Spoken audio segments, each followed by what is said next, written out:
Chapter 1. The email that started everything.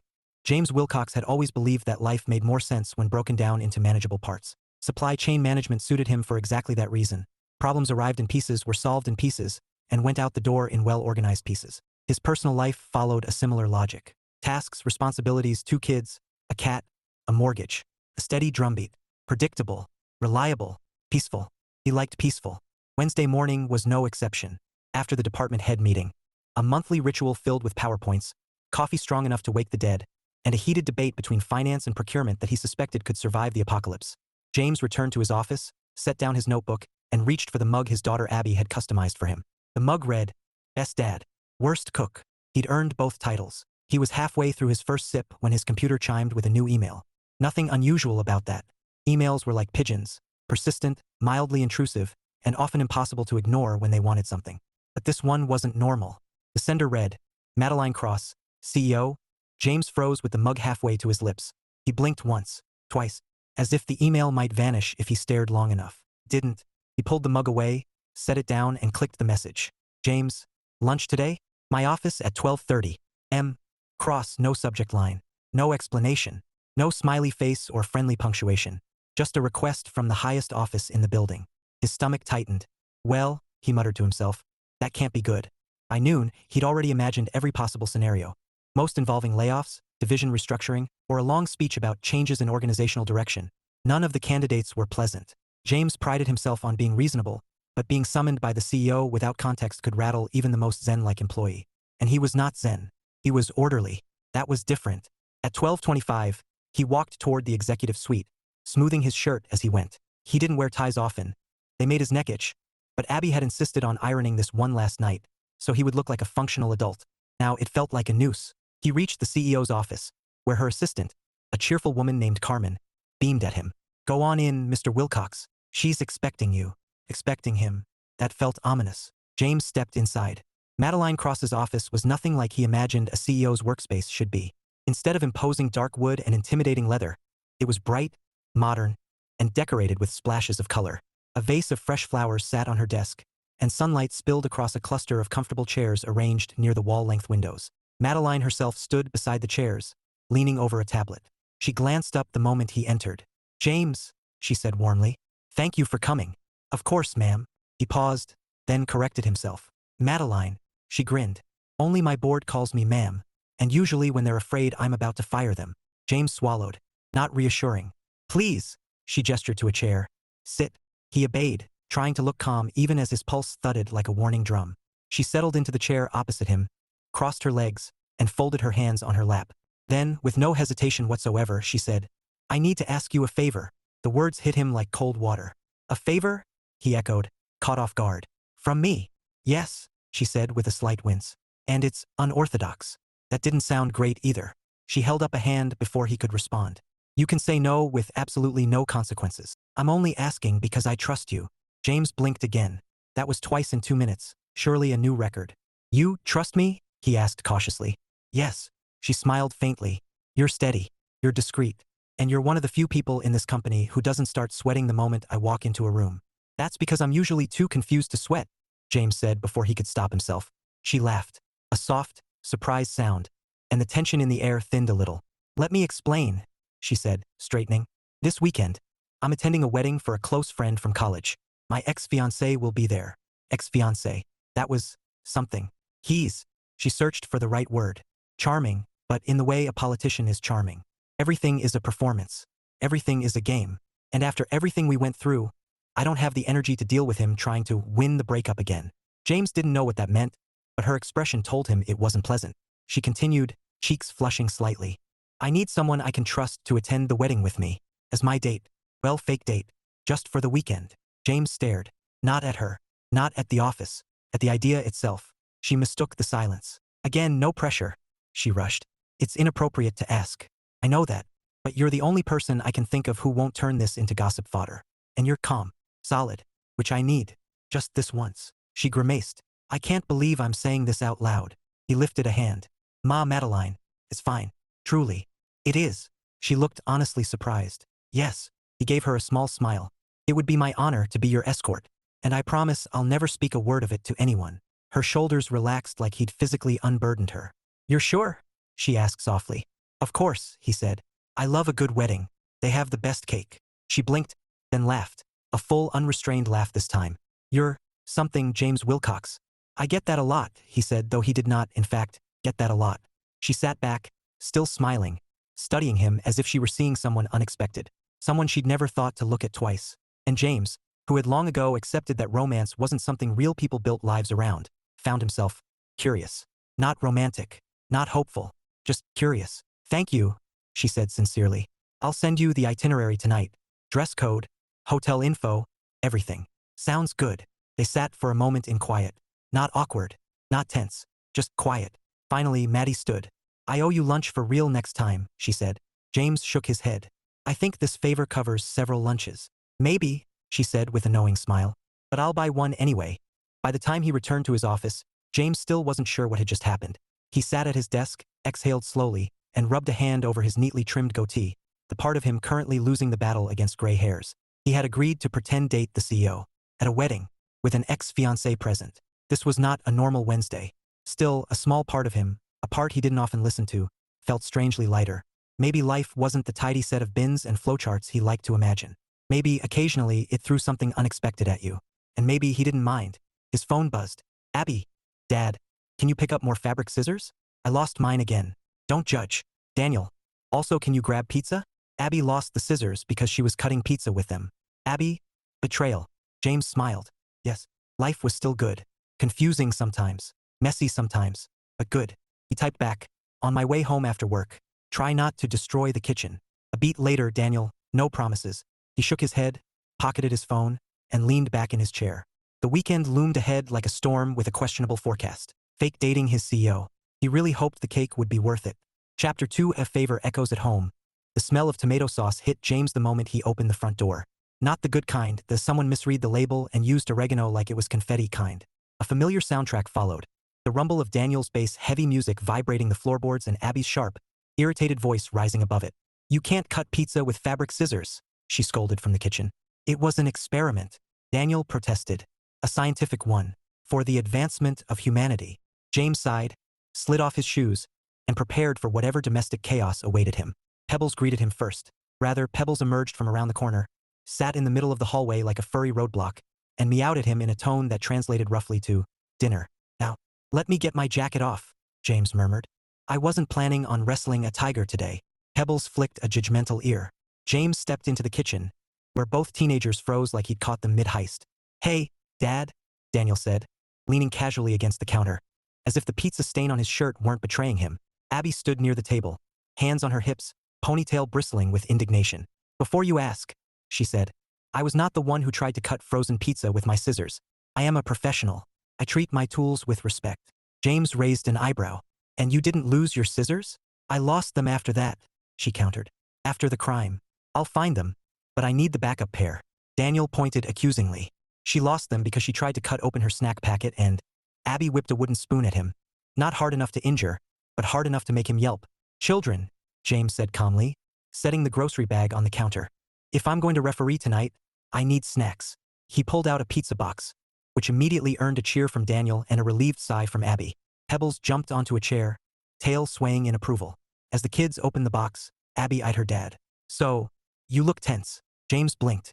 He thought he'd masked his nerves decently well. I'm fine. His daughter crossed her arms. Dad, you have the same face you had when you accidentally washed Daniel's wallet and pretended that was part of adult life. Spill. Daniel nodded. Yeah, what happened? Did someone at work screw up inventory? Did procurement finally overthrow finance? I've been waiting for that battle. James exhaled. Nothing like that. He opened the fridge, grabbed a bottle of water, and leaned against the counter. Two pairs of eyes followed him, wide and curious. His daughter's sharp and analytical. His son's warm and patient. They may have been only a year apart, but they were vastly different people. Well, James said, trying to phrase it neutrally, I got an email from the CEO today. Daniel's brows shot up. Madaline Cross? Oh, did you fix something huge? Did someone get fired? Are you getting promoted? Please tell me you're getting promoted. Or are you getting demoted? Abby asked bluntly. Because you look like you're getting demoted. No one's being demoted, James said firmly. It wasn't about work. Daniel froze mid-bite. If it wasn't about work, then what? James rubbed the back of his neck. She asked me for a favor. A favor? Daniel repeated slowly. From you. That's what I said, James muttered. Abby dropped her slice. Dad, you are burying the lead. What kind of favor? James hesitated. He wasn't embarrassed, just aware of how absurd it sounded. She asked me, he said carefully, to be her date, for a wedding, this weekend. Strictly pretend. Her ex-fiancé will be there. Silence. Then explosion. Daniel burst out laughing. No, absolutely not. You got recruited into a rom-com. Abby shrieked. What? Pebbles meowed loudly in agreement with someone. Probably Abby. I'm not recruited into anything, James said. I'm just doing her a favor. Abby leaned forward, eyes shining like a paparazzo about to break a scandal. She asked you? Dad. That's actually kind of sweet. Daniel nodded. Also baller. Dad's fake dating the CEO. I'm not fake dating the CEO. You literally said, I said escort, not date. Daniel held up a finger. Those are synonyms in romance movies. Abby ignored both of them, pacing as if mentally designing something already. Dad, this is perfect. I can make your outfit. You'll need something classy, understated, but with personality. Something that says, I'm confident enough to blend in but interesting enough to make her ex insecure. James frowned. I don't think clothes do all that. Abby gasped, horrified. Clothes do everything. Daniel mumbled, pretty sure personality also matters, around a mouthful of pizza. Personality is enhanced by clothes, Abby countered, pointing at him with a crust. James set his water aside. Before you two build some fantasy narrative around this, too late, Abby said. Way too late, Daniel echoed. This is just a kindness. For a colleague. Daniel eyed him knowingly. Right? And the fact that she's smart, powerful, and pretty has nothing to do with anything. James sputtered. I never said she was. You didn't have to, Abby said. Your face said it. He glared at her. My face did not say it. It yelled it, Daniel corrected. James rubbed his temples. I shouldn't have told you. No, you definitely should have, Abby said. Because now I have work to do. She marched toward the hallway. Where are you going? James called after her. To prep your measurements. Obviously. Pebbles trotted after her, tail high like a general ready to supervise. James groaned. What have I done? Agreed to be in a rom-com, Daniel said cheerfully, and I support it fully. The next morning at work, everything seemed normal until it wasn't. James walked into his department to see 5 of his team members whispering near the copier. When they spotted him, they scattered like guilty schoolchildren. He blinked. Then, passing the break room, he caught snippets. CEO invited him. Lunch meeting. Think it's a promotion?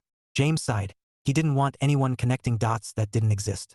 But before he could decide if damage control was necessary, a soft tap came at his doorway. Madaline stood there, and every whisper in the hallway suddenly went silent. She looked slightly mortified about the attention she'd attracted simply by existing. Hi, she said, stepping inside. Sorry for the commotion. James rose from his chair. Nothing unusual. They're just excited. For what? She asked. He hesitated. They think you're about to hand me a promotion. Her eyebrows shot up. Oh no. Oh dear. I didn't. Oh no. She winced. I'm so sorry. That's my fault, isn't it? A little, James said, smiling despite himself. She exhaled slowly. Great. Now I owe half your department a fruit basket. You don't owe anyone anything, he said. But if fruit baskets do happen, I claim the pineapple. She stifled a laugh. Consider it noted. She stepped closer, keeping her voice low. I just wanted to check in about the weekend. We'll drive separately if that's easier, or together if it makes more sense. Together is fine, James said. Might look more convincing. She nodded gratefully. Thank you. Really. He shrugged. Happy to help. There was a beat, just long enough for them to feel it. Then she stepped back. I'll send the final schedule tonight. Perfect. When she left, the whispering resumed instantly. James pinched the bridge of his nose. He needed 2 things. Coffee and a way to convince 15 overly enthusiastic employees that he was not secretly running the company next week. He had neither. That evening, James found Abby waiting in the living room with her sewing notebook, a measuring tape, and a laser-focused expression that could cut steel. Oh no, he said. Oh yes, she corrected. Daniel lounged on the couch, holding Pebbles like a loaf of bread. You're doomed, Dad. Abby pointed to the center of the room. Stand. James obeyed. There was no point fighting. Abby in project mode was unstoppable. She snapped the tape open with dramatic flair. Arms up. Why do I feel like a scarecrow? He asked. Because your posture is terrible, she replied. Hold still. She measured his arms, shoulders, chest, inseam, all while narrating design ideas to herself. Daniel chimed in every few minutes with completely useless suggestions. Make him wear a cape, Daniel said. No, Abby said. A fedora? Absolutely not. What about sunglasses that flip up? Daniel. Pebbles climbed onto a nearby ottoman. tail twitching with interest as if overseeing a ritualistic sacrifice. After 20 minutes of poking, prodding, and Abby muttering, "Ugh, symmetry," James finally spoke. "Abby?" She didn't look up. This isn't a real date." She paused, then gave him a soft, knowing smile. "Maybe not, but you should still look good. Respectfully good." "Respectfully?" he echoed, amused. "Yes, respectfully. Respectfully handsome. Respectfully confident. Respectfully, I am not bothered by your ex because I have my life together." Daniel nodded. "Yeah, all that. Respectfully." James sighed, but the warmth in his chest was impossible to hide. His children cared. Perhaps too much, but they cared. And that mattered. Later that night, after the kids had gone to bed and Pebbles had commandeered half his pillow, James sat on the edge of his bed, scrolling through the itinerary email Maddy had sent. It was neat, well-structured, and surprisingly personal. Little notes about the venue, a warning about the overly enthusiastic wedding planner, and a brief apology for roping you into something ridiculous. At the bottom, she'd added P.S. "I'm still grateful. Truly. M." James set the phone aside. He didn't know what the weekend would bring. He wasn't looking for romance. He wasn't looking for chaos. But he liked being useful. He liked helping someone who clearly needed it. And maybe, just maybe, he liked the way she smiled when she said his name.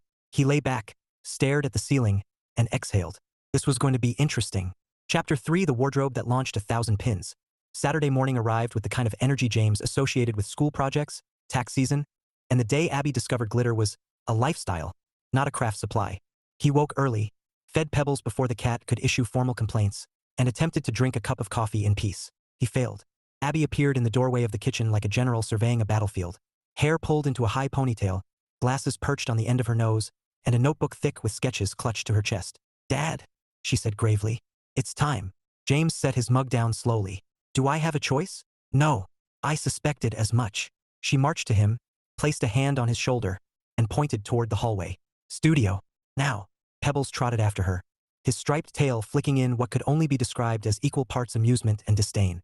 James followed with the resigned patience of a man who understood that resistance was pointless. Abby's sewing studio, formerly the spare bedroom, was a carefully organized explosion of fabric bolts, thread spools, mannequins, and sketches pinned in neat rows. She treated it like a sacred space. Anyone entering was expected to follow the rules. No food, no drinks, no touching anything unless she said so. No negative opinions about the fashion industry, and no complaining during fittings. James had broken that last rule several times. She had not forgiven him. Standing in the center of the room was Daniel, wearing headphones, holding Pebbles like a football, and offering the cat commentary on Abby's design boards. "See this one," Daniel told Pebbles. "Apparently it's a fusion of minimalist elegance and understated rebellion. I don't know what that means, buddy, but I'm 90% sure it costs a fortune." Pebbles meowed in agreement. Abby clapped her hands sharply. "Positions." Daniel saluted dramatically. "Yes, ma'am." "Not you," Abby said. "You're the audience. Dad is the model." Daniel gave James a pitying look. "I'll pray for you." James stepped into the studio center with a sigh. "Let's get this over with." "It's not something to get over," Abby said, flipping her notebook open. "It's an experience, a transformation, an unveiling of your inner elegance." "I didn't know I had inner elegance." "You do," she insisted. "It's just been buried under years of wearing khakis." Daniel snorted. "Shots fired." Abby ignored him and motioned for James to raise his arms. When he did, she wrapped a measuring tape around his chest with surprising force. "Do you need to pull so tight?" James asked. "Yes," she said. "Fashion is pain. It shouldn't be. Tell that to the entire Met Gala." She moved around him with the intensity of a surgeon, measuring every angle and mumbling to herself. "Shoulders slightly broad. Sleeves need structure. He can pull off navy, maybe charcoal. Must avoid beige at all costs. It drains his soul." James blinked. "I didn't realize my soul was on the line." Abby jabbed him lightly with a pin. "Hold still." Daniel raised a hand. "As the peanut gallery, I vote for a cape." "No capes," Abby said. "A fedora then." "No hats. What about fingerless gloves?" Abby stared at him. "Am I designing for Dad or a comic book vigilante?" "Dad could be a vigilante," Daniel said thoughtfully. "A very tired vigilante." James shook his head. "I'm not wearing a cape." "See," Abby said triumphantly. "Dad agrees with me." "I'm agreeing so I don't have to fight my own son about capes," James clarified. Abby wrapped the tape around his waist. "You're protesting too much for someone who secretly wants to look good." James opened his mouth to deny it, then closed it again. She wasn't wrong. He didn't care about fashion, but he respected Abby's passion. And he wanted, in some quiet part of himself, to do this wedding escort favor well. He didn't want to embarrass Madaline or make her regret asking him. He just didn't need Abby to know that. After several minutes of whispering measurements, flipping pages, and squinting at him like he was a complex math problem, Abby stepped back. "All right," she said. "I have it." Daniel leaned forward. "Let's hear it." Abby turned her notebook around, revealing a swift sketch of a sleek two-piece suit in deep navy with subtle, sharp tailoring. James blinked. It was surprisingly flattering. Abby beamed. "This suit says, I am stable, competent, respectful, trustworthy, and entirely capable of making a CEO's ex-fiancé question his life decisions." "That's a lot for fabric to say," James murmured. "Great clothes speak without using words," Abby said. Daniel peered at the sketch. "What about buttons? Can they be wooden?" "No," Abby said. "Gold?" "No." "Hidden buttons?" "For the love of everything, no." Daniel shrugged. All right. I'll stop contributing to society." Abby rolled her eyes. "Dad, I'll need you for a second fitting later today once I cut the first mock-up." "No complaining." "I haven't complained yet." "Your face has," she corrected. Pebbles meowed loudly, like he was offering testimony. James sighed. "Traitor." Later that afternoon, after Abby banished him from the studio to preserve the creative atmosphere, James settled onto the living room sofa with his laptop. He needed to catch up on budget notes before Monday, and focusing on spreadsheets was usually easy for him. Today it wasn't. He kept catching himself thinking about Madaline instead. Specifically, how relieved she'd looked when he agreed to her favor, and how her laugh had been softer than he remembered, and how he wasn't used to being noticed by someone like her. It wasn't romantic. He didn't let himself go there. Life had cured him of that kind of dreaming a long time ago, but he respected her, and he liked that she trusted him. Just as he was finishing a paragraph in an email draft, his phone buzzed. A message from Lena. He smiled and opened it. "Lena. Hey. Kids told me you're going to a wedding as a fake boyfriend. You okay?" James blinked, rubbing his forehead. Of course Abby had told her. Probably dramatically, probably with visual aids. "James, I'm fine. Just doing someone a favor." "Lena, your favors tend to be involved." "James, it's nothing wild." "Lena, please tell me Abby isn't putting you in a suit with rhinestones." James snorted. "James, not yet. Pray for me." Lena sent back a laughing emoji and a simple, "You'll be great." He stared at those words for a moment. They shouldn't have meant anything. She'd said encouragements like that hundreds of times over the years, but somehow, today, they steadied him. Maybe he needed that confidence more than he realized. By early evening, Abby summoned him back for a second fitting. The mock-up jacket was pinned, half-constructed, and held together with strategic darts and chalk markings. When he slipped it on, it felt crisp and tailored in a way his work clothes never did. Abby circled him like a hawk. "Lift your arms," she said. He did. "Lower them." He obliged. "Turn." He turned. She narrowed her eyes. Daniel looked up from the couch. "What's wrong?" "His shoulders are doing something," Abby said. "My shoulders are existing," James said. "They're existing incorrectly," Abby insisted. James shook his head, smiling. "I'm not sure I can change how my shoulders have existed for 43 years. She waved him off. "That's why I'm here." After another half hour of adjustments, she stepped back and put her hands on her hips. "There," she announced. "Perfect." James looked at himself in the mirror. He didn't look flashy. Didn't look like someone pretending to be someone else. He just looked like himself, maybe a slightly more polished version, but still him. Abby saw his expression and softened. "Dad. Yeah. You're going to do great this weekend." He swallowed. "Thanks, sweetheart." As he changed out of the mock-up jacket, Pebbles hopped onto the table and sat on the suit fabric Abby had set aside. "Get off that." Abby scolded. Pebbles stared at her, unimpressed. "Dad, tell your son to move." James cleared his throat. "Pebbles, move." Pebbles blinked and immediately settled deeper into the fabric. Daniel laughed so hard he dropped his phone. James sighed. "I can't control him. That cat only respects chaos," Abby said darkly.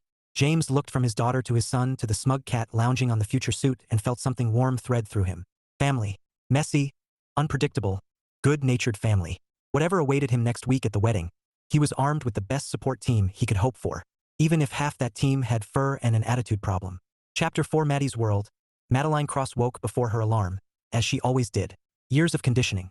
First as a young professional desperate to prove herself, then as a founder holding her business together with pure willpower, and finally as a CEO managing hundreds of employees, had taught her that quiet morning hours were the only time the world left her alone. She padded through her loft barefoot, coffee steaming in her hand, the city outside her windows still soft with dawn light. Her home was elegant but lived in. Shelves filled with books, a scattering of plants she was shockingly good at keeping alive, and a row of framed photos of people she'd met along her unconventional professional journey. Advisors, early mentors, founding staff, a few friends she trusted. Almost none of the frames showed romantic partners, and of the few that did, only one remained, a picture taken during her engagement to Thomas Harding. A picture she hadn't bothered to take down yet. A picture she pretended she didn't notice every time she walked by. She glanced at it now. Her expression in the photo was bright but stiff, her posture careful, her smile something practiced. She'd wanted so badly to feel what she thought she was supposed to feel. Certainty, warmth, safety. But Thomas was the kind of man who treated affection like a negotiation. Who believed winning arguments mattered more than resolving them. Who told her she was too sensitive whenever she caught him in an unkind remark. She hadn't realized she was afraid of him until after the breakup, when everything inside her felt suddenly, startlingly light. She shook her head, pushing away the memory. The wedding this weekend wasn't about Thomas. It was about celebrating her old friend Nina. Still, she knew him, knew how he operated, knew he'd arrive ready to perform. Which meant she needed backup. Real backup. She wasn't bringing a coworker just to make Thomas jealous. She needed someone who would make her feel steady. Someone who didn't crumble around chaos. Someone like James Wilcox. Even thinking his name made her exhale. Just a little. Her morning calendar chimed, pulling her back to task. She spent 2 hours reviewing budgets and staffing reports, responding to urgent emails, and approving a proposal from HR about wellness initiatives. Work was the most comfortable place in her life. Structured, purposeful, predictable. People listened to her there. They respected her. But lately, even the office felt heavy. Too many eyes watching.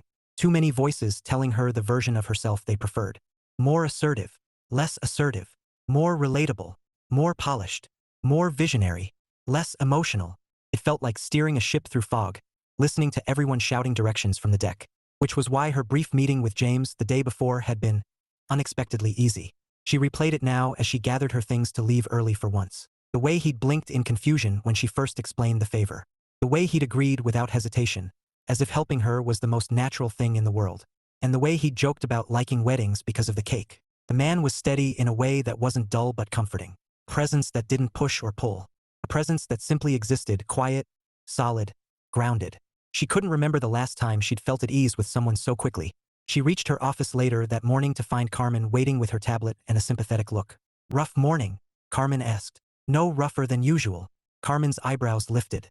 "That means yes. I don't know how you translate everything I say into something deeper," Maddy sighed. "But it's alarming." Carmen tapped her tablet. "Because you're predictable. In a good way." "Predictable," Maddy repeated. "Great. Exactly what every woman hopes to be." "Predictable," Carmen clarified. "In the sense that you ignore your own stress until it crawls up and shakes you by the shoulders." She paused, then lowered her voice. "This wedding. You sure you're okay?" Maddy hesitated. Carmen was one of the few people who knew the truth about Thomas. How manipulative he'd been, how he twisted words until she doubted her own sense of reality. "I'm going with someone," Maddy admitted softly. Carmen brightened. "Oh? Who?" "Mr. Wilcox." Carmen blinked. "James? Supply chain James." "Yes. The one who carries an emergency granola bar in his bag, in case someone else forgets lunch?" Maddy paused. "He does that." "Yes," Carmen said. "He's the human equivalent of a weighted blanket." Maddy laughed, loud and honest. "Yes, exactly that." "Well," Carmen crossed her arms with satisfaction. "Then you'll be fine." "I hope so." "You will. Now go.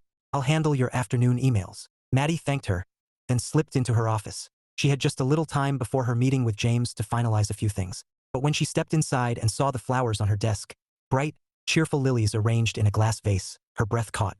The card read, "For good luck this weekend. From your executive team." She smiled, touched despite herself. Even so, she felt the nerves creeping in again. Weddings were emotional landmines, and she wasn't good at pretending everything was fine. At least, with James, she didn't have to pretend to be perfect. He didn't expect her to perform. She let herself hold onto that feeling as the door opened and a familiar voice spoke. "Sorry," Carmen said, "I could come in." James stood in the doorway, one hand on the frame, looking slightly unsure. He wore a quiet smile, the kind that softened the edges of the room. Maddy straightened. Perfect timing. He stepped in, and she noticed again how tall he was, how his presence felt solid. She'd seen him in meetings for years, but she'd never really seen him. "What's up?" he asked. "I wanted to go over logistics for this weekend," she said, "just to make sure we're on the same page." "Of course." She gestured for him to sit. He did, posture relaxed, hands folded loosely. "First," she began, "I want to make sure you understand you're under no obligation to." He raised a hand, cutting her off gently. "Madaline, I said I'm happy to do it." She closed her mouth, then nodded. "Right. I just appreciate it." "Don't worry," he said lightly. "I'm good at being invisible. I'll blend in." Invisible? That wasn't how she'd seen him at all. "No," she said quietly. "I don't want you to blend in. I want you to be you." He blinked, as if unsure how to react. She wasn't sure how to explain it either. But she didn't want him shrinking just to make her feel safe around her ex. She wanted him solid, present, himself. She cleared her throat. Anyway, the itinerary is straightforward. Rehearsal dinner Friday night, ceremony and reception Saturday, brunch Sunday. We return Sunday afternoon. Got it, he said. And I'll need you to pretend that we're comfortable with each other. James tilted his head. Are we not comfortable? I mean comfortable in a romantic context. A flush crept up her neck. She hated this part, asking someone to play a role she hadn't earned. James, however, didn't flinch. Then just tell me what you need. She exhaled. Mostly, I need someone who won't let Thomas push me into a corner. He's skilled at emotional chess, and I'm tired of feeling like a pawn. James nodded slowly. I won't let that happen. His voice wasn't dramatic or heroic. It was calm, certain, the kind of certainty that didn't show off, the kind that held. They sat in quiet for a moment, the air between them warm but unfamiliar. Finally, he asked, You okay? The question was simple, but somehow it felt intimate. She swallowed. I will be. He smiled gently. Good. She returned the smile before she realized she was doing it. He stood. All right, I'll get out of your hair.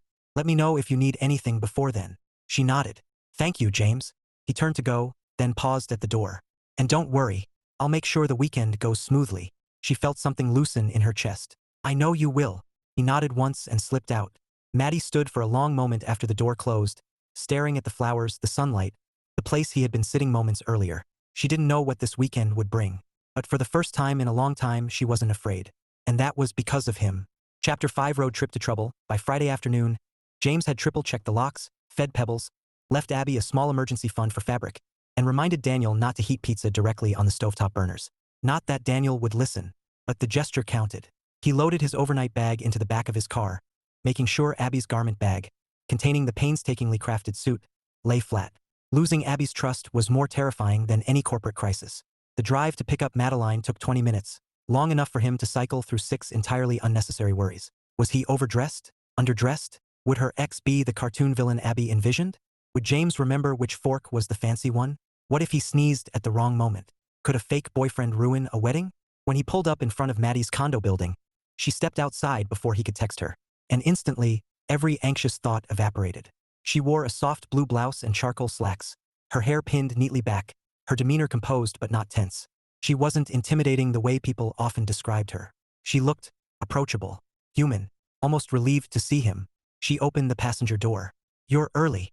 I didn't want to risk traffic, James said, or surprising you while you were still getting ready. She smiled, settling in. Trust me, I was ready half an hour ago.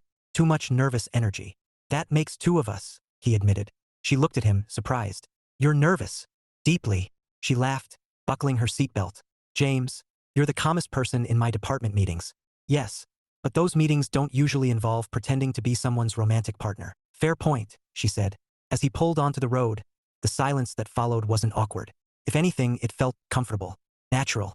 Maddy tapped her fingers lightly against her armrest. Thank you again for doing this.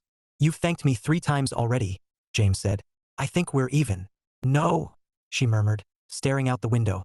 Trust is a rare thing in my world. I don't take it lightly. He didn't respond immediately, because he understood what she meant without her needing to explain it. She exhaled, shifting in her seat. So, to distract ourselves, tell me something fun about you. Something I couldn't guess. Well, James said, thinking. I once spent 3 hours lying in a frozen bush to rescue a kitten. She turned to him slowly. Pebbles? Yes. I need details. He laughed, because he should have seen that coming. Long story short, he said. I prayed to the universe I could snatch him before my legs went numb. I fell. He bit me. It worked out. Maddy covered her mouth as she laughed. You make it sound so casual. Pebbles isn't the casual type, James said. He rules my house like a tyrant.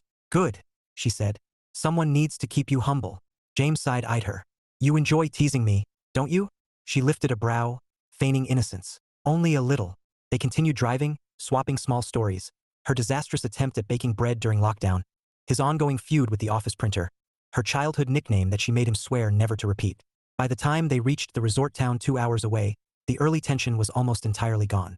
Almost. At the entrance of the hotel, manicured gardens framed a grand stone archway, and valets moved like a well-orchestrated flock. The place looked expensive, polished, and vaguely threatening, as if one wrong move would trigger a classical music alarm. A woman in a lavender dress stood near the fountain, waving energetically at them. Maddy, over here. That's Nina, Maddy said, unbuckling. Bride. Very sweet. Very loud. James parked, stepped out, and opened her door before she could reach for it. Thank you, she said softly. Anytime. Nina reached them in 3 strides, her smile huge. Oh my gosh, is this him? This must be him. I've heard so much. James froze. Nice to meet you. I'm James. Nina grabbed his hands. Welcome. We're thrilled you're both here. You two look adorable already. Maddy, you didn't tell me he was handsome. Maddy blushed. Actually blushed. James cleared his throat. Thank you. Nina clasped her hands together. You two check in, freshen up, and come join us at the terrace for cocktails. Everyone's arriving, including him. Maddy grimaced. Already, Nina said knowingly. But don't worry, with James here, you're fine. She said it with such certainty that James wondered if Abby had secretly coached her. Inside the lobby, Maddy let out a long breath. Sorry about that. Nina's enthusiastic. Seems nice, he said. She is. And she loves drama, which means she's probably already told 4 people we're arriving. Well, he said. Then we should probably commit to the act. Her eyes widened. What do you mean? He offered his arm. To sell the story, he said gently. Only if you're comfortable. She hesitated only a second before slipping her hand into the crook of his elbow. Felt natural. Too natural. Warm. She glanced up at him, and he tried not to think about the fact that he liked how she looked standing next to him. He liked being the steady presence she leaned toward. Just a role, he reminded himself. But the role felt strangely fitting. They checked in, received their key cards, and headed to their connecting rooms. Another detail Nina had cheerfully arranged. Maddy paused outside her door. Thank you, she said again. I know I keep saying it. It's okay. No, it's more than okay. I don't usually do this. Ask for help. Let someone in. James nodded. I don't usually get asked. She smiled, soft and slow. Well, maybe the universe decided we should try something different. He chuckled.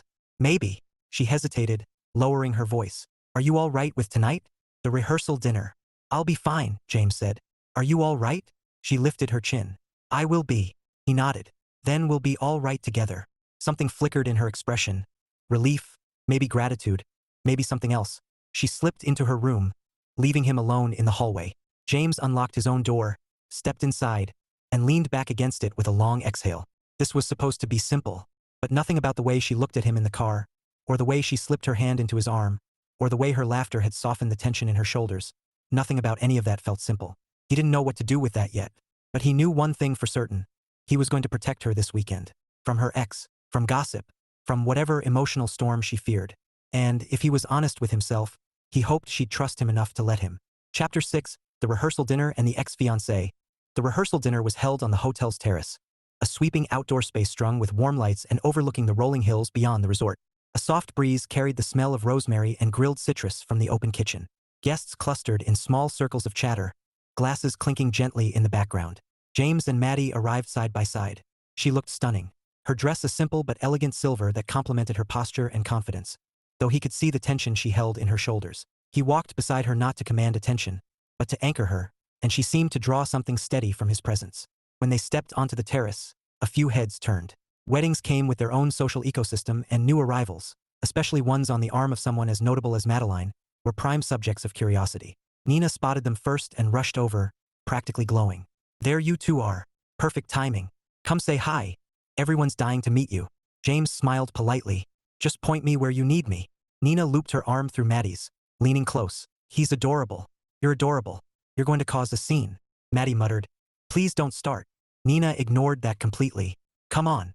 She led them toward a cluster of guests near a decorative fountain. And that's when James felt it. A shift in the air, sharp as a sudden temperature drop. Someone was watching them. A tall man in a slate gray suit stood at the edge of the crowd, posture immaculate, expression carefully neutral. His gaze lingered on them with clinical curiosity.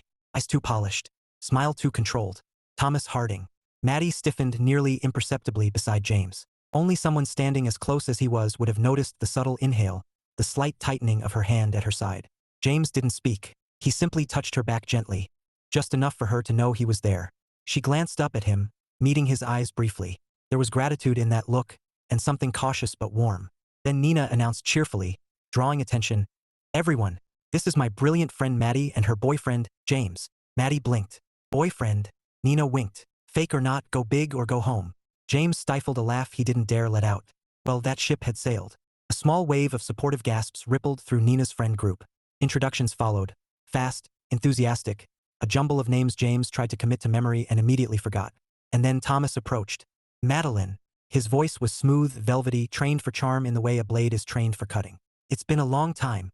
Maddy's smile was polite, perfectly professional. Thomas. Her voice didn't waver, but James could see the tightness around her eyes. Thomas turned his attention to James, giving him an appraising smile. And this must be the man who finally managed to steal your attention. His tone was light, but the edge was unmistakable. James extended his hand. James Wilcox. Thomas shook it with a grip meant to test. Unnecessary pressure, deliberately slow release. A silent game. James didn't play. He simply held firm, steady, then let go with a polite nod. Pleasure to meet you. Thomas tilted his head. Supply chain, right? The question was casual, but the implication that Thomas had already looked into him hung in the air like a challenge. Yes, James said calmly. I manage a team of 15. Ah, Thomas said with a practiced, pity-tinged smile. A very respectable role. James met his gaze evenly. I enjoy my work. And what brings you to the wedding? Thomas asked, looking between him and Maddy. Maddy opened her mouth, but James spoke first, his voice warm but sure. Supporting Maddy, of course. Thomas's smile barely flickered, but flicker it did. Maddy glanced at him, eyes softening. Relief, appreciation, something else she didn't name. Well, Thomas said, stepping back, I hope you both enjoy the evening. We should catch up later, Maddy. For old time's sake. Maybe, she said. Thomas left with the quiet confidence of someone convinced he still held gravity in her world. He didn't. Not tonight. When he was out of earshot, Maddy exhaled. Slow, shaky, almost imperceptible. You all right? James asked gently. She nodded. I will be. Thank you. For what? For stepping in. And for making it look easy. He shrugged lightly. It's a talent. She laughed. A breathy, unexpected sound that settled something inside him. You handled him better than I ever could, she said. James shook his head. You didn't need to handle him. You just needed someone to stand beside you. She looked at him then, really looked, and he saw something clear in her expression. Trust. Dinner was served in courses, tiny plates of sculpted vegetables and elegant proteins. Conversation flowed around them, a blur of wedding details, travel stories, and college memories. Maddy stayed close to him, her posture relaxing as the evening went on. At one point, she excused herself to speak with Nina. James remained at the table, sipping water and collecting bits of gossip he'd never repeat. Then, of course, Thomas returned, this time alone. Mind if I sit? Thomas asked, not waiting before pulling out a chair. James didn't flinch. Go ahead. Thomas leaned back, studying him in that same calculating way. So, you and Maddy? Yes, James said, tone neutral. How long? Thomas asked lightly. Long enough. And what field is she your superior in? James arched a brow. I thought you said you already looked that up. Thomas smirked. You can understand my curiosity. No, James said. I just understand you're trying to find weaknesses. The smirk faded for a fraction of a second. James didn't raise his voice. He didn't tense. He didn't challenge. He just existed in a way Thomas clearly didn't expect. Let me make something clear, James said softly. This weekend isn't about you. And Maddy doesn't owe you her discomfort. Thomas blinked. If the goal had been to intimidate James, it had failed. If the goal had been to rattle him, it hadn't even registered. Before Thomas could respond, Maddy returned. Oh, Thomas, she said, polite but distant. Everything okay? Thomas stood, smile snapping back into place. Of course, just having a friendly chat. He glanced at James with a half smile that didn't reach his eyes. See you tomorrow. And he walked away. Maddy dropped into her seat. What did he say? Nothing important. She narrowed her eyes. James. He gave her a small smile. Really, it's fine. She sat back, studying him for several seconds. Then something shifted in her expression. You know, she said quietly, I'm starting to understand something. What's that? Why Nina told me you'd be the perfect person to bring. James chuckled. Because I can behave in social settings and not spill red wine on anyone? No, she said. Because you don't get pulled in. He tilted his head. Pulled in. To mind games, she clarified. To posturing. To ego. You're grounded. James tried to joke. Heavy, you mean? She shook her head with a small smile. No. Steady. Their eyes met again. The moment lingered. Unspoken. Warm. Quiet. But, she said suddenly, I want to hear about your kids. You mentioned Daniel and Abby, but I haven't gotten details yet. He laughed. Details? There are too many. Humor me. He began talking stories about Abby's sewing studio, Daniel's argument with the stove, Pebble's ongoing reign of terror. Maddy listened, smiling, relaxed, leaning forward as though these were the best stories she'd heard all night. And strangely enough, James found he liked telling them to her. A lot. By the time dessert was served and the lights softened, Maddy's shoulders had fully unknotted. She'd laughed more in the last hour than she had in weeks. When the dinner wrapped up, guests drifted toward the exit. Maddy gathered her wrap, and as they stood, she reached for his hand without seeming to think. Her fingers slid into his naturally. James didn't point it out. He didn't need to. He just held on. As they walked out into the warm night air, Maddy turned to him and said quietly, almost tentatively, "Thank you, again." "Anytime," he said, and he meant it. There was nothing fake about that part. Chapter 7, The Chicken Dance Incident. The pre-wedding party was held in the ballroom adjacent to the terrace, a grand space lit by chandeliers and decorated with pastel hydrangeas arranged in dramatic, towering vases. A live band warmed up on stage, tuning instruments while guests milled about with champagne flutes and excited chatter. James and Maddy arrived together, hand in hand, not because they needed to perform, but because she had sought his hand instinctively the moment they stepped through the doors. He squeezed gently, not drawing attention to it, and she didn't let go. "You ready?" he murmured. "No," she replied honestly. "But I'm ready enough." They walked further inside, and almost instantly they became popular. Nina's friends swarmed like friendly bees, delighted to meet Maddy's mysterious boyfriend. One woman grabbed Maddy in an exuberant hug. Another pulled James aside to whisper conspiratorially, "She deserves someone good. Don't screw it up." James blinked. "I will not." "Good man," she said, patting his shoulder. A waiter passed by, offering hors d'oeuvres. James accepted one, and it promptly fell apart in his hand. Maddy caught half of it before gravity won. She smothered a laugh. "You okay?" "That was sabotage," he muttered. "It was a cracker with cheese. I stand by my statement." Before she could reply, the band launched into an upbeat, vaguely chaotic instrumental piece, prompting half the room, including Nina, to erupt in applause. "This," Nina shouted at them from across the room.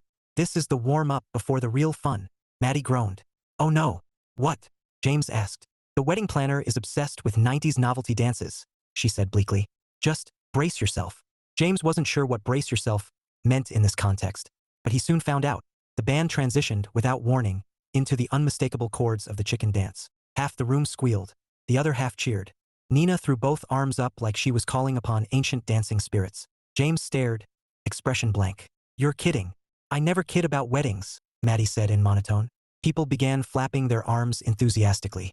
A cluster of older relatives led the charge like seasoned professionals. Even the ring bearer, a 5-year-old with the stamina of an Olympic athlete, jumped in with wild commitment. And then Nina pointed directly at them and shouted, "You too, join in." Maddy looked at James helplessly. "Save me." He grinned. "It's just a dance. It's a barnyard ritual. Same thing. James, come on." He tugged her gently toward the dance floor. "We'll do it badly. That'll help us blend in." "You speak lies." James lifted his arms in mock flapping. "Trust the process." Her face was a picture of suffering amusement, but she joined him. Together they flapped, clapped, spun, and wiggled among dozens of jubilant guests. Maddy was stiff and mortified at first, but seeing James, 6'2", steady, perpetually composed James, earnestly chicken dancing with absolute commitment, something in her cracked. She started laughing. Not a polite laugh, not a controlled one, a full, delighted, borderline teary laugh. People around them laughed too, not at them but with them. They were effortlessly charming in their mutual awkwardness. At one point, Nina's uncle shouted, "Give him a trophy," and someone actually grabbed a champagne bucket like a ceremonial prize. By the time the music ended, Maddy was breathless, leaning against James for balance. He held her at the waist, steady as always. She wiped her eyes. "I can't believe that just happened." He smiled down at her. "Looked like fun from where I was standing." "You have no shame." "Incorrect," he said. "I had shame. It died somewhere between the first flap and the second spin." She laughed again, softer this time. Still catching her breath, she took a step back to smooth her hair, and immediately felt a tug at her sleeve. She turned to see the ring bearer staring at her with wide eyes. "Hi," she said gently. "You're pretty," he declared. James bit back a smile. Maddy knelt to eye level. "And you are very charming. Are you getting married too?" the boy asked, pointing between her and James. "Oh," she stammered. No, we're not." "Yes," James said. Her head snapped toward him. "Yes." He shrugged lightly, smiling at the boy. "Someday." The boy nodded approvingly, then ran off to terrorize the dessert table. Maddy gaped. "Someday?" James blinked innocently. "He's 5. You can't explain complicated adult arrangements to a 5-year-old. You could have said literally anything else." I panicked. She stared at him for another beat, then laughed so hard she nearly doubled over. "You," she said between breaths, "are impossible. I've been told that." She sighed, still smiling. "You handled that well." Before James could reply, a waiter brushed past, bumping a small silver tray on a high-top table. A glass teetered. Maddy gasped. James grabbed it with quick reflexes, but in the process, his sleeve caught a loose thread on the cuff of the mock formal shirt he'd worn instead of Abby's masterpiece. The thread pulled, the sleeve twisted, and in the process, he managed to entangle himself with the tablecloth. He froze. "Oh no," Maddy whispered. The tablecloth slipped. The entire high top gave up on structural integrity. The tray slid in slow, dramatic motion, then hit the floor with a metallic crash. Conversation halted. Everyone turned. James stood with the tablecloth bunched in one hand, a glass somehow still upright in the other, and an expression that said he was evaluating every life choice that had led to this moment. Nina burst into cackling applause. "That's what I'm talking about." The tension shattered instantly. Guests laughed, clapped, and shouted encouragement. The waiter grinned in relief. James set the surviving glass down with exaggerated care. "In my defense," he called out, "gravity is powerful." The room erupted. Maddy laughed until she couldn't breathe. "Oh my God, you're a menace. I'm very sorry to have caused a scene." "No, you're not," she said affectionately. "You're an agent of chaos." He leaned toward her. "Are you embarrassed to be seen with the man who just assaulted a table?" She shook her head, smiling softly. "No, I'm really not." Something warm and fragile passed between them. Before it could settle into anything too real, Thomas reappeared. Of course he did. He approached slowly, wearing a grin too polished to be friendly. "Well, that was quite a performance," he said lightly. "Madaline, you always did know how to find interesting company." Maddy stiffened. James felt the shift immediately. He stepped closer, placing a hand at her lower back. A small, steadying gesture she leaned into without hesitation. "Evening, Thomas," James said, tone neutral. Thomas ignored him. "Maddy, perhaps we should speak privately. To catch up." "No," she said, her voice surprisingly firm. "Not tonight." Thomas blinked, thrown off balance. James watched, silent but present, ready to intervene if needed. "I'm here with James," she added. "I don't need to revisit anything." Thomas's mask faltered for just a moment. "I see," he said quietly. "Well, enjoy your evening." He walked away, stiff-shouldered. Maddy exhaled shakily. "That felt good." James smiled gently. "You did that. Not me." "Maybe," she said. "But having you beside me made it easier." He didn't respond immediately. He didn't need to. They stood together as the music shifted again. Something slow and romantic now, and the room softly blurred into dancing couples. Warm light, soft laughter. Maddy glanced up at him. "Dance with me?" she asked, voice low. "Of course." He took her hand, led her to the floor and pulled her close. Not too close, but enough that she felt the steadiness of him. Enough that she relaxed fully for the first time all evening. They swayed gently as the music wrapped around them. Comfortable, quiet, real. Not fake at all. Not anymore. Chapter 8, Wedding Day Revelations. James woke the next morning with the puzzling sensation that his thoughts had not paused overnight. They had simply continued, quietly, insistently, like water lapping against a shore. He sat up slowly, scrubbing a hand over his face. He wasn't hungover exactly, but he was exhausted in the way only emotional nights could make a person exhausted. Too much adrenaline, too much pretending, too much something he didn't want to define yet. The faint knock on his door startled him. He opened it to find a folded note on the carpet. He bent down, picked it up, and recognized the handwriting instantly. Neat, confident, slightly angled to the right. "Breakfast, Terrace, M." A faint warmth spread across his chest. James showered, shaved, and changed into a crisp navy shirt. One Abby had ironed 3 times, just to prove steam obeys her. He stepped out into the hallway and saw Maddy already waiting at the far end. She wore a soft cream blouse paired with tailored slacks, her hair loosely pinned in a way that managed to look sophisticated and effortless. But it wasn't her clothing that caught him. It was her expression. Calm, warm, almost shy. "Morning," she said as he approached. "Morning," he replied. "You sleep at all?" "A little." She paused. "You?" "Not much." "Thought so," she murmured. "You have, I thought, too many thoughts." Face. "That's very specific." "You're very specific." They exchanged small, hesitant smiles, ones neither quite knew how to manage. Breakfast on the terrace was quiet, peaceful. Sunlight filtered through latticed beams. A soft wind stirred the linen tablecloth. They ordered omelets and fruit, neither speaking for the first few minutes. Finally, Maddy placed her fork down gently. "Thank you," she said. "For what?" "For last night," she answered. "For the dance. For—" she hesitated, choosing her words carefully. "For not letting him get under my skin." James set down his coffee. "You did the hard part. I just stood next to you." "You did more than that," she said, voice soft but certain. "You made me feel like I wasn't going to fall apart." He looked at her fully, then really looked, and saw what she meant. She had spent years holding herself together, too many years being the only net beneath her feet. He touched her hand lightly. "You don't have to hold everything alone." She inhaled, unsure whether to lean into his touch or retreat from it. But she didn't pull away. "I'm not used to having someone in my corner," she admitted. "You have me," he said simply. Her breath hitched, just slightly. He didn't mean it romantically. He didn't think he did. Yet the weight of the words hung in the air far heavier than either of them expected. "We should get ready," she said after a long moment. But she didn't move her hand until he gently let go. By early afternoon, the wedding preparations were in full swing. Guests fluttered between their rooms and the venue, carrying garment bags and last-minute gifts. Bridesmaids hurried past, giggling, arms full of makeup and emergency sewing kits. James returned to his room to put on Abby's suit. When he unzipped the garment bag, he paused. She had done it. The navy fabric was rich and smooth, tailored in all the right places. Sharp shoulders, clean lines, subtle detailing at the cuffs. It looked professional, sophisticated, and, dare he say it, confident. He put it on with careful movements, checking himself in the mirror. Abby had crafted a version of him he didn't know he could pull off. He tied his tie twice, then a third time when it came out crooked. Pebbles would have judged him for it, but Pebbles wasn't here. Finally satisfied, he stepped into the hallway and headed toward Maddy's room.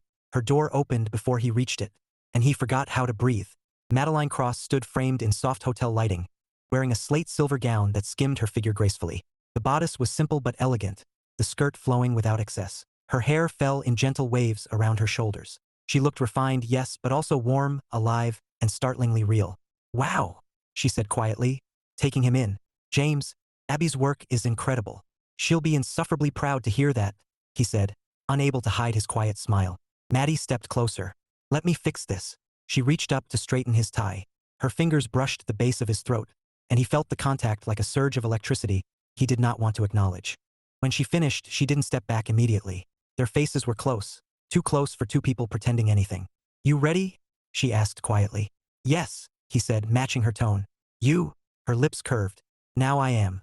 The ceremony was held on a beautifully manicured lawn overlooking a distant lake. Rows of white chairs sat neatly arranged beneath an arch draped in flowers. Musicians strummed soft strings as guests found seats. James and Maddy sat together near the front, his hand resting lightly on her chair, close enough to be protective without being possessive. She leaned toward him. "I forgot how emotional weddings can be." "Me too," he admitted. A bridesmaid sniffled loudly nearby, setting off a chain reaction of sentimental tears from half the guests. When Nina appeared at the top of the aisle, radiant and glowing, the crowd broke into smiles. Maddy whispered, "She looks so happy." James looked at Maddy instead. "So do you." She met his eyes and held the gaze a heartbeat too long. She looked away first. Throughout the ceremony, she occasionally drifted closer to him, her arm grazing his. During the vows, she squeezed his hand without thinking. He squeezed back. She didn't let go. When the officiant announced the newlyweds as husband and wife, everyone stood and clapped. Maddy leaned her head briefly against his shoulder, just for a moment, but it was enough to make James's pulse skip. The reception hall was transformed into a glowing, romantic space draped with flowers and soft lights. Tables sparkled with silver accents. Music drifted from speakers, warm and celebratory. James escorted Maddy to their table, where guests were already settling in. They toasted, ate, and laughed at speeches, some heartfelt, some disastrous. Halfway through dinner, Maddy excused herself to speak with the bride. James watched her walk away, admiring, not just her elegance but the way she softened when she spoke to those she cared about. She didn't perform here. She didn't lead. She simply existed, warm and human. He turned back to his drink and found Thomas standing across from him again. James's jaw tightened slightly. "Evening." Thomas studied him for a moment. "You're hard to read." "Good," James replied. "I like my privacy." Thomas's lips curled slightly. "Men like you never think you're competition." "I'm not competing with you." Thomas frowned. "Aren't you?" "No," James said simply. "Because she's not a prize. And I'm not here to prove anything." Thomas stared at him, expression shifting. Uncertain, irritated, confused. Before he could respond, Maddy returned. Her hand instantly found James's arm. "Everything okay here?" she asked. James nodded. "Perfectly." Thomas inclined his head stiffly and walked away. Maddy exhaled. "Thank you." "For what?" "For being exactly like this." Before he could ask what this meant, the lights dimmed and the music shifted into a slow, sweeping melody. The dance floor blossomed with couples. Maddy turned to him, expression soft but uncertain. "Would you?" He didn't let her finish. He offered his hand. She placed hers in it without hesitation. He pulled her gently into the sway of the music, one hand on her waist, her hand resting lightly on his shoulder. They moved slowly, quietly, neither needing to speak. Her breath brushed his collar. His heartbeat thrummed a little too quickly. "This feels real," she whispered before she could stop herself. James swallowed. It does. I don't know what to make of that. Neither do I, he murmured. She lifted her head, meeting his eyes. They were too close, too aware of every detail, every breath.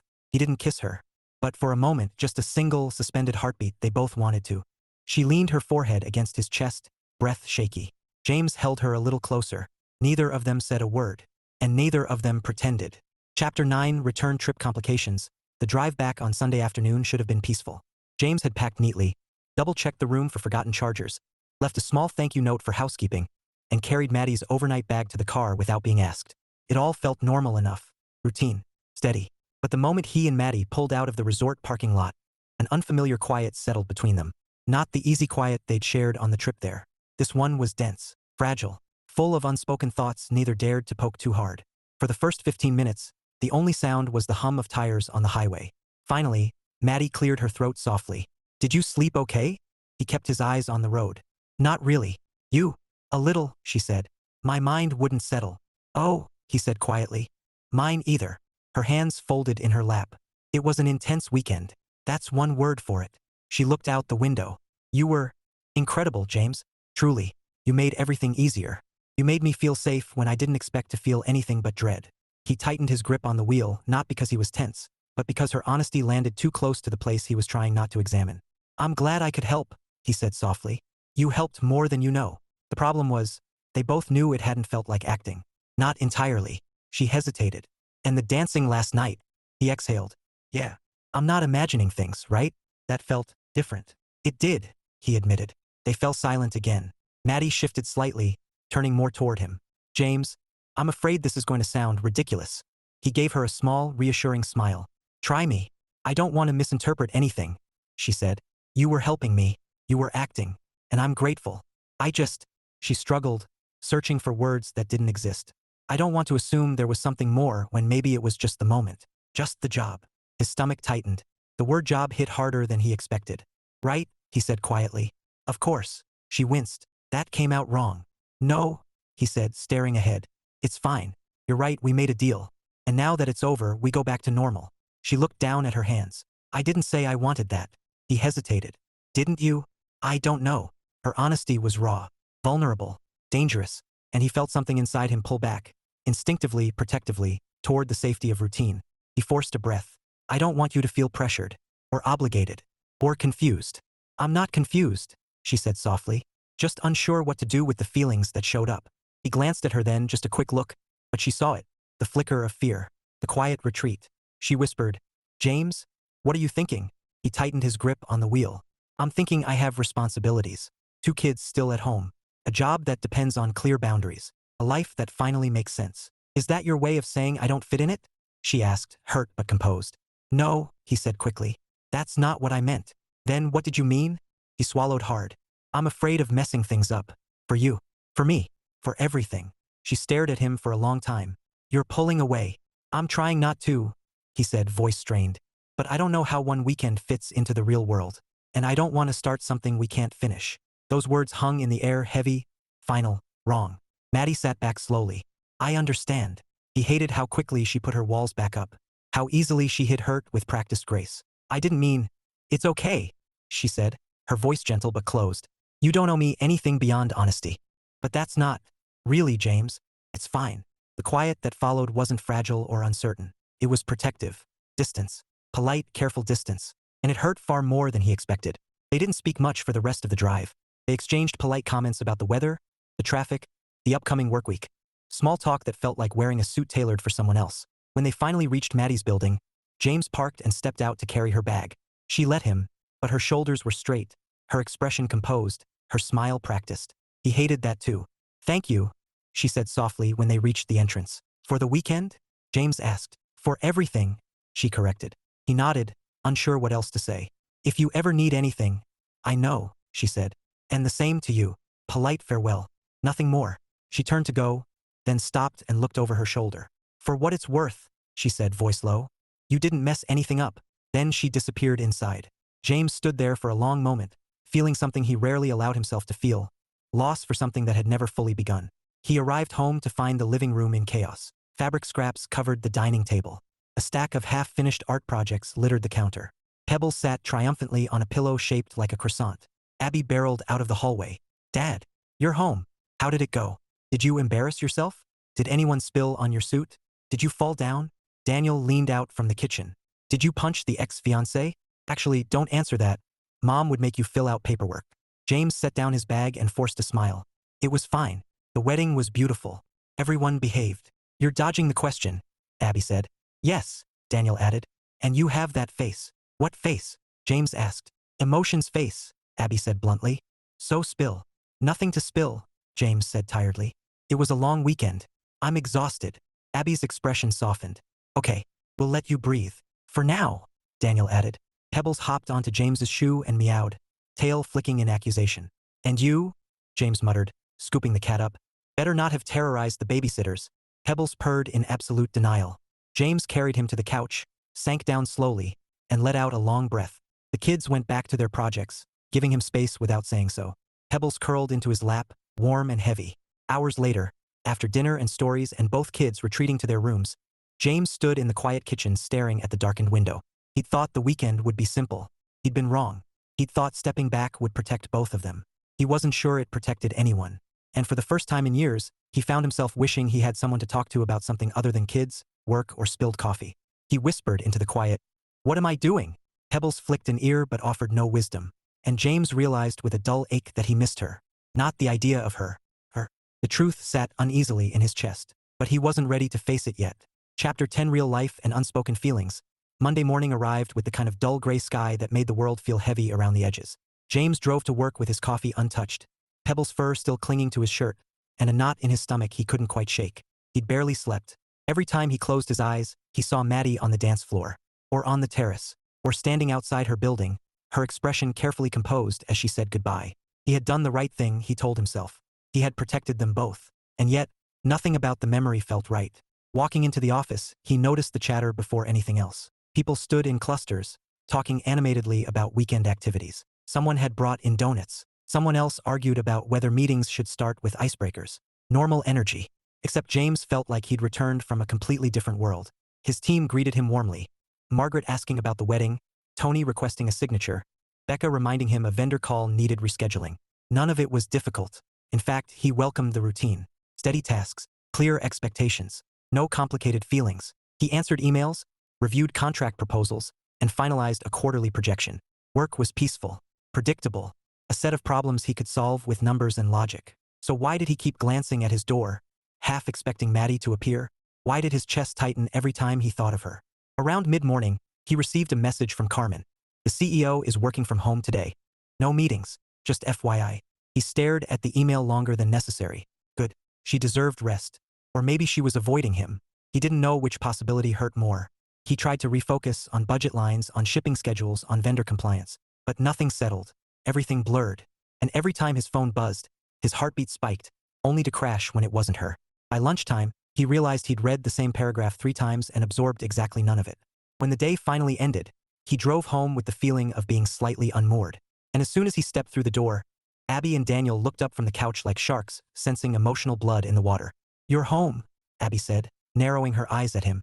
"You sound surprised," James replied, kicking off his shoes. "I'm surprised you look like someone stole your favorite pen," she said bluntly. "And you don't even have a favorite pen." Daniel nodded. "Yeah, you're sulking." "I'm not sulking," James said. "You're sulking," both kids said in perfect unison. James exhaled. "It's just been a long day." "Is the CEO okay?" Abby asked carefully. "Because that face screams emotional plot twist." "Abby, don't Abby me. I can sense drama." Daniel nodded eagerly.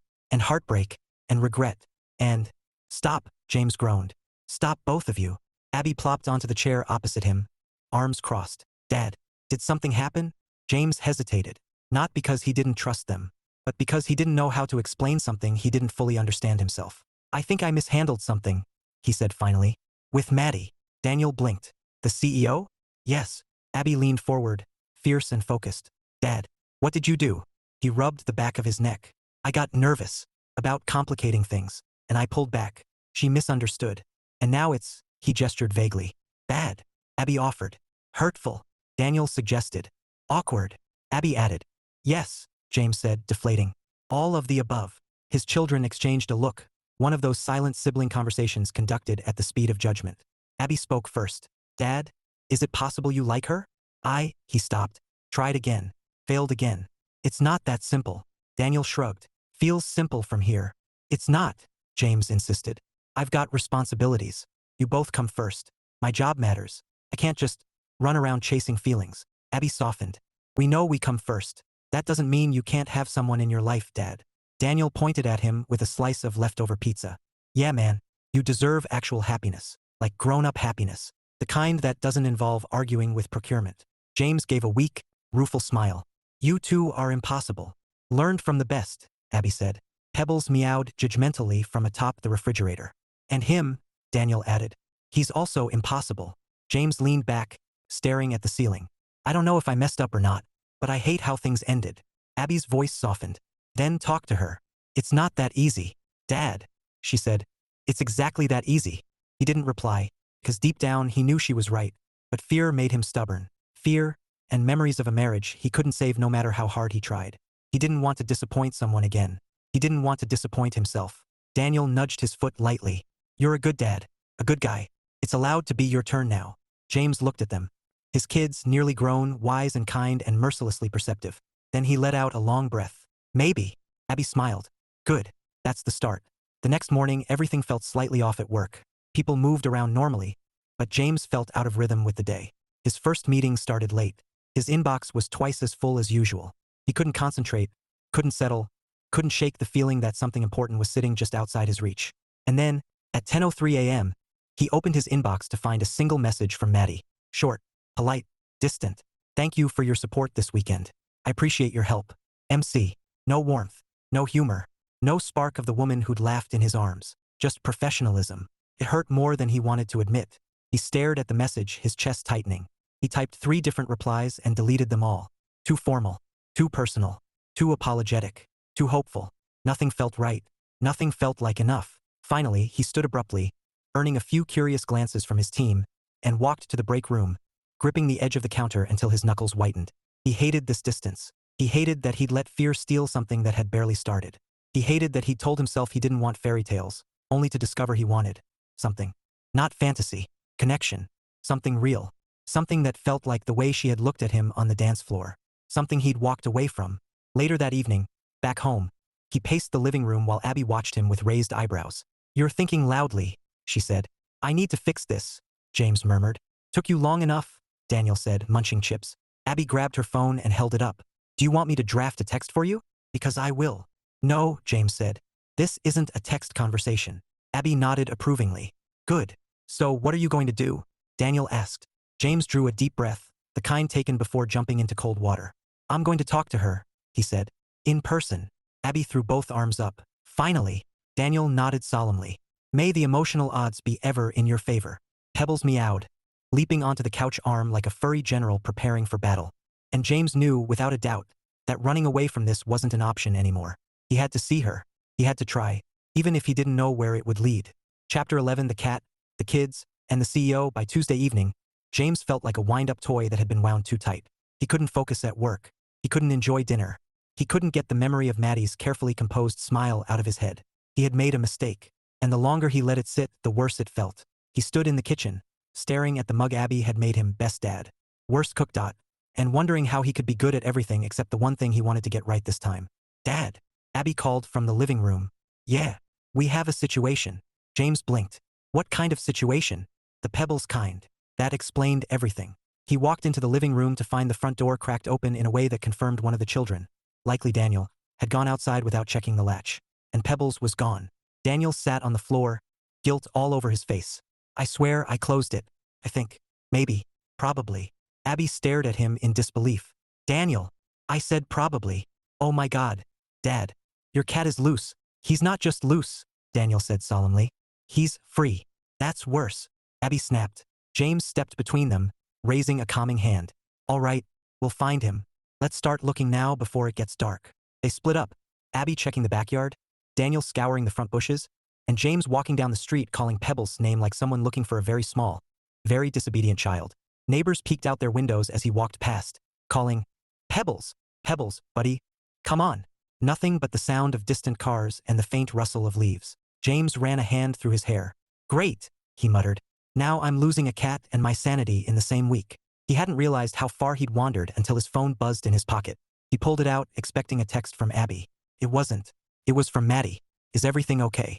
Abby called me. He froze. Abby had called her? Oh no, he whispered. His phone buzzed again. Where are you? I'm on my way. He blinked slowly. Oh no. He hurried back toward the house, jogging the last half block. When he reached the driveway, headlights appeared before he could even catch his breath. Maddy's car pulled up to the curb. She stepped out the second it stopped. And she wasn't in CO mode, or poised weekend wedding mode. She was in ponytail and sweatshirt mode, eyes wide with worry, walking toward him like fear had replaced hesitation. James, what happened? Is everyone okay? Abby sounded panicked. He exhaled. Pebbles escaped. Oh, she paused. Is that normal? No. Is he dangerous? Yes, to carpets. She let out a half laugh, half breath of relief. God, I thought something terrible happened. He rubbed his forehead. A missing cat feels pretty terrible right now. She stepped closer. Do you want help? He looked at her. Really looked. She had come here. Immediately. Without hesitation. Because Abby called. Because she cared. Some small, buried piece of him shifted. Yes, he said softly. I do.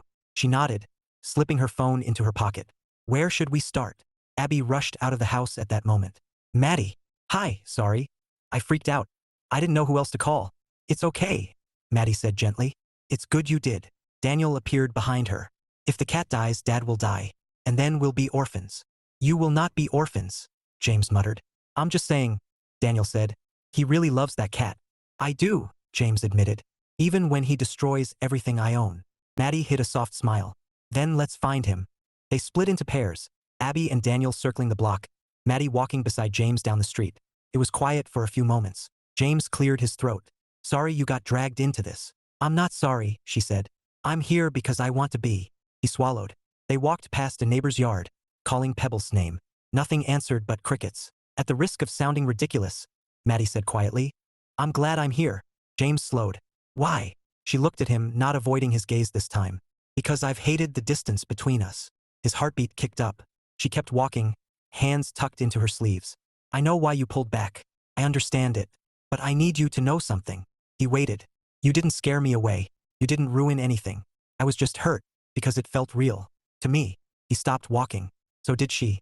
Maddy, he said quietly. It felt real to me too. That's what scared me. Her eyes softened.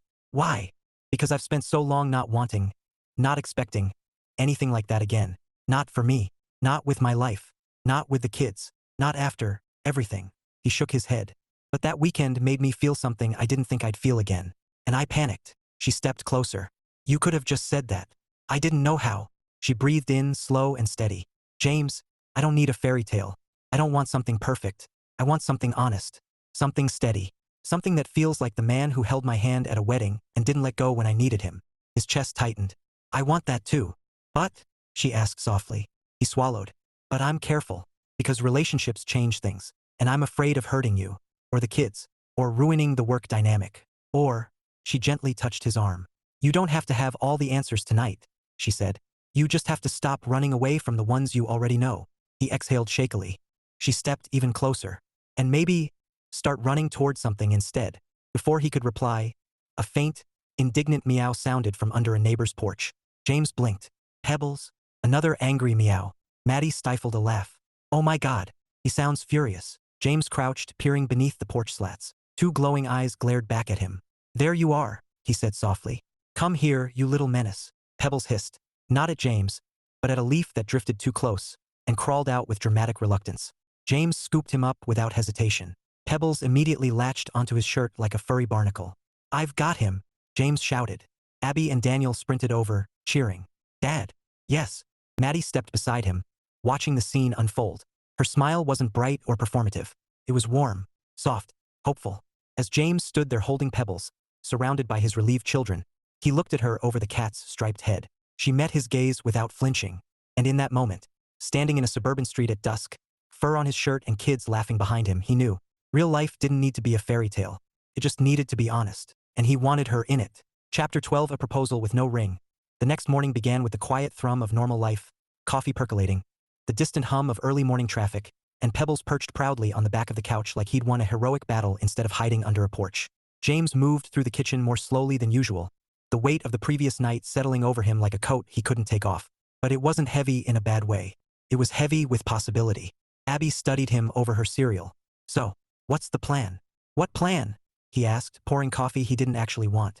Dad, she said, you literally had an emotional breakthrough in front of a porch last night. Daniel nodded deeply. It was very cinematic. James rubbed his temples. Guys, I appreciate the enthusiasm. Do you? Abby asked. I do, he admitted. But let me breathe. Daniel patted his shoulder. Inhale, exhale. Go get your girl. James gave him a look. You watch too many rom-coms. You, Daniel declared, are living one. Pebbles meowed in agreement. And honestly, James couldn't argue. As he drove to work, the world felt sharper, more in focus. At every stoplight, every quiet stretch of road, he replayed Maddy's words from the night before. You didn't scare me away. You just have to stop running. Start running toward something. He'd spent years not letting himself feel too much. Years building steady routines. Years avoiding anything that might complicate his life or his kids' lives. But complication had walked right up to him dressed in silver and laughing under string lights. And he couldn't deny it anymore. He wanted her. He parked his car and headed inside the building, nerves tightening in his chest. Today needed to happen. Whatever came of it, he needed to face her honestly. His team greeted him with cheerful hellos. Someone handed him a form. Someone else asked about a vendor call. It all blurred into background noise. His feet were already moving toward the elevator, up to the executive floor. His pulse thudded in his ears. He hesitated outside her office. Carmen looked up from her desk, eyebrows rising. Well, this is a surprise. Is she in? James asked quietly. She is, Carmen said carefully. But she's having a day. James's stomach dipped. A bad one. A heavy one, Carmen corrected. You showing up might help. Or it might add to the weight depending on what this is. He held Carmen's gaze. I need to talk to her. Carmen studied him for one heavy second, then smiled softly. Then go. He knocked lightly and stepped inside. Maddy sat behind her desk but not working. Not signing anything. Not clicking through emails. Just sitting.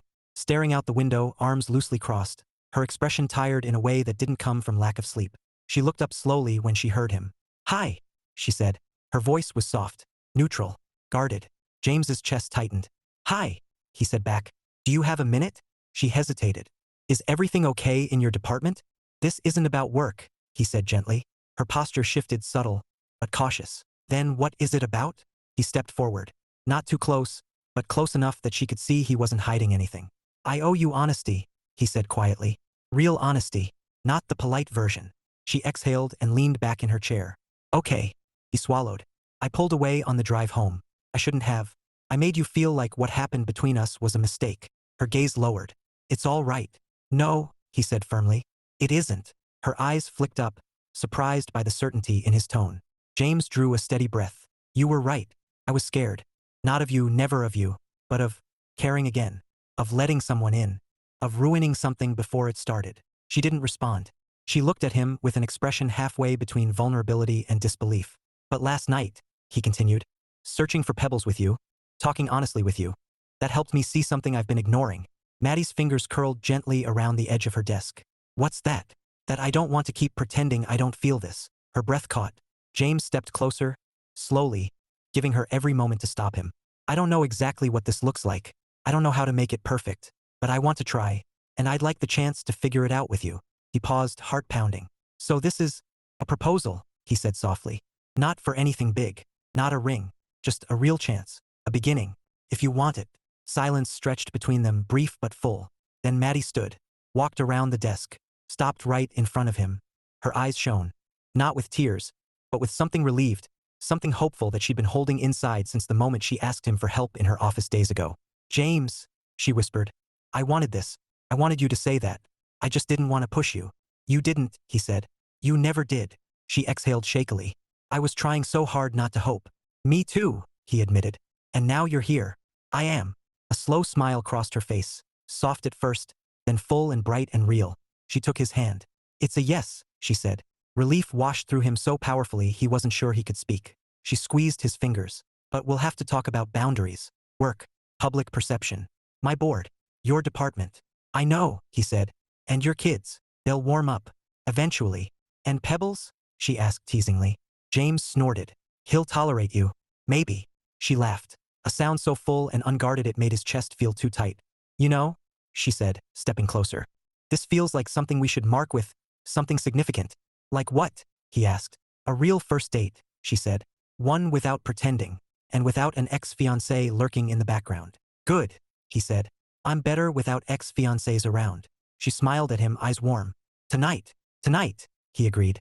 Before he could talk himself out of it, before nerves could return, he leaned forward and pressed his forehead gently to hers. It wasn't a kiss. It was something quieter, something honest, something beginning. When he finally stepped back, she whispered, "Thank you for coming to me." He smiled. "Thank you for letting me." And for the first time in years, the future didn't feel frightening. Felt possible. Chapter 13, Borrowed Hearts, Found Home. 3 months later, James Wilcox woke to the sound of pebbles pouncing on something that definitely wasn't meant to be pounced on. A dull thump followed. Then another. Then the unmistakable clatter of a sketchbook hitting the floor. "Pebbles," Abby shouted from down the hall. "That is not your toy." James sat up slowly, rubbing the remnants of sleep from his eyes. Early sunlight filtered through the curtains, and the smell of coffee drifted faintly through the house. Not because James brewed it early, but because someone else had arrived before the chaos started. He smiled. He found her in the kitchen, hair loose around her shoulders, wearing a sage green sweater and jeans, pouring coffee into 2 mugs with the calm competence of someone who had started showing up often enough to know where everything was stored. "Morning," he said softly. Maddy turned, her smile blooming the second she saw him. "Good morning." Pebbles strutted in, tail high, as if claiming responsibility for bringing them together. He jumped onto the counter, stared at Maddy with imperious expectation, and she scratched behind his ears without missing a beat. "You've completely spoiled him," James said.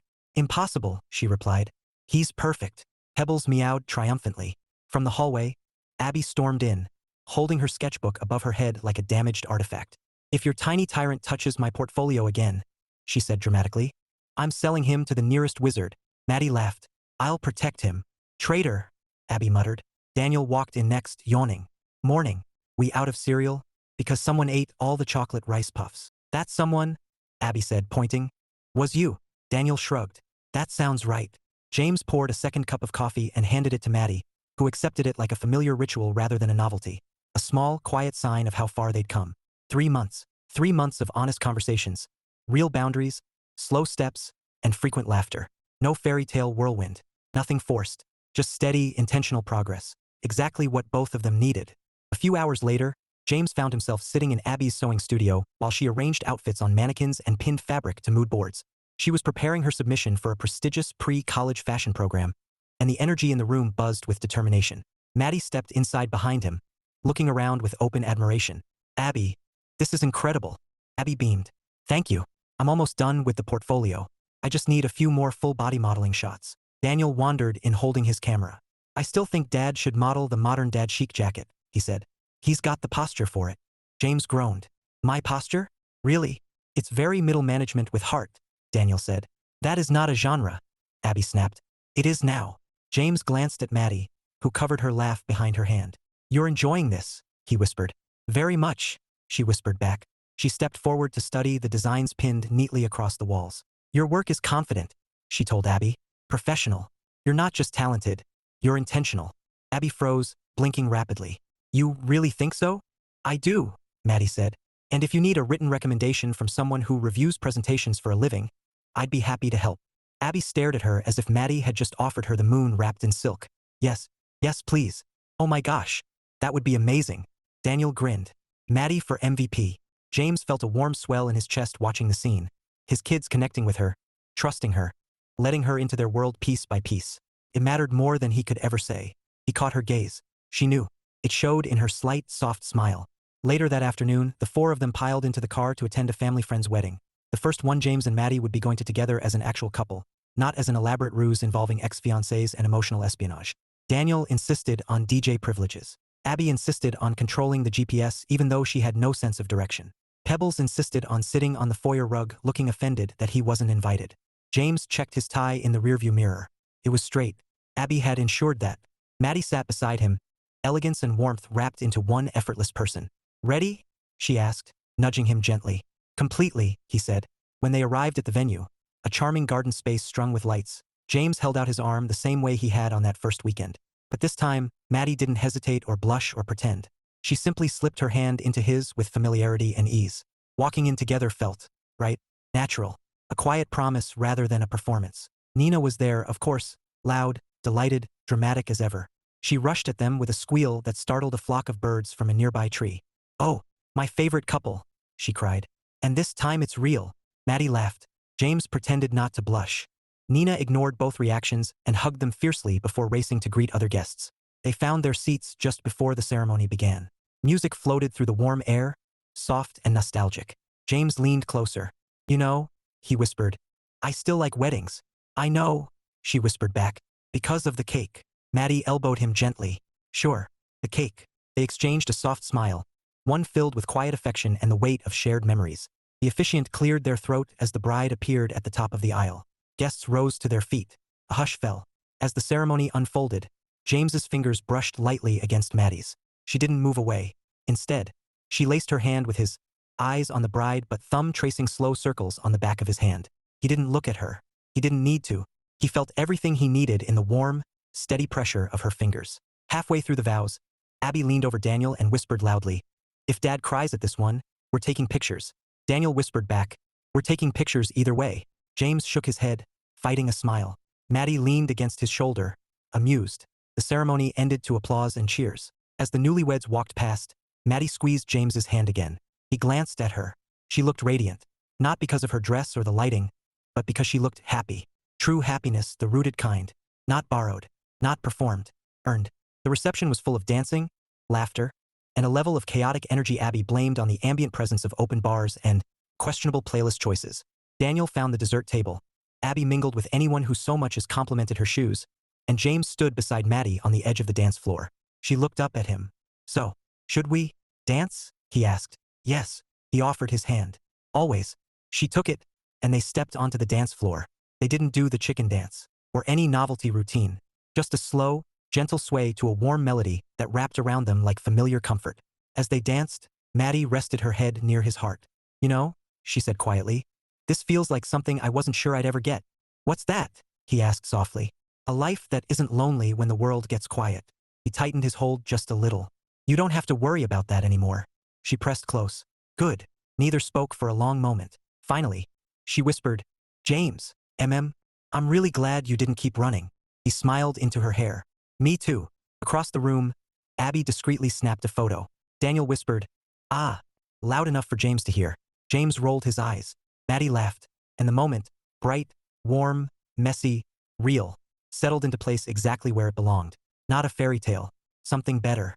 Something possible. Something theirs.